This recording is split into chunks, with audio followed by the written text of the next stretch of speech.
এবার শান্তি রক্ষায় রঘুনাথগঞ্জ থানার পুলিশের তরফে গঠিত হলো বিশেষ শান্তি কমিটি।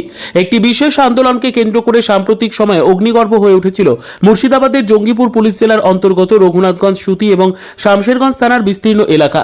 তবে জেলা পুলিশ প্রশাসনের সময় মতো গ্রহণ করা উপযুক্ত পদক্ষেপে ইতিমধ্যেই শান্তি ফিরেছে মুর্শিদাবাদ জেলায়। শুধু তাই নয়, অশান্তির সময় ঘরছাড়া শামশেরগঞ্জের পরিবারগুলো ইতিমধ্যেই ফিরে এসেছেন নিজেদের বাড়িতে। প্রশাসনের তরফ থেকে নতুন করে তাদের বাড়ি মেরামতের জন্য আর্থিক সহ অন্য রকম সমস্ত রকম সাহায্য করা হচ্ছে। ভবিষ্যতে যাতে তাদের কোনো থানা এলাকায় অশান্তির কোনো ঘটনা না ঘটে তা সুনিশ্চিত করতে এবার জঙ্গিপুর পুলিশ জেলার অন্তর্গত সমস্ত থানার সবকটি পঞ্চায়েত এলাকায় পুলিশের তরফ থেকে গঠিত হলো বিশেষ শান্তি কমিটি।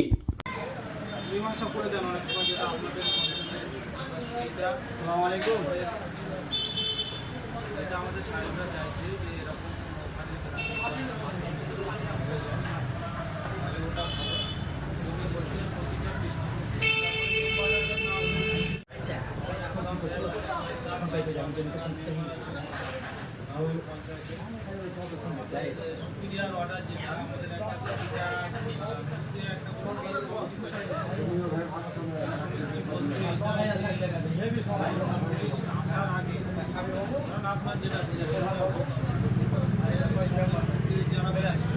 আপনি যেমন একটা আপনার আনুষঙ্গিক যারা আপনার কথা শুনবে কিছু কিছু ভালো প্রাথমিকভাবে যেটা আমরা প্রাথমিক ডাক্তারি ধরেন আপনারা মীমাংসা করে দেন অনেক সময় যেটা আপনাদের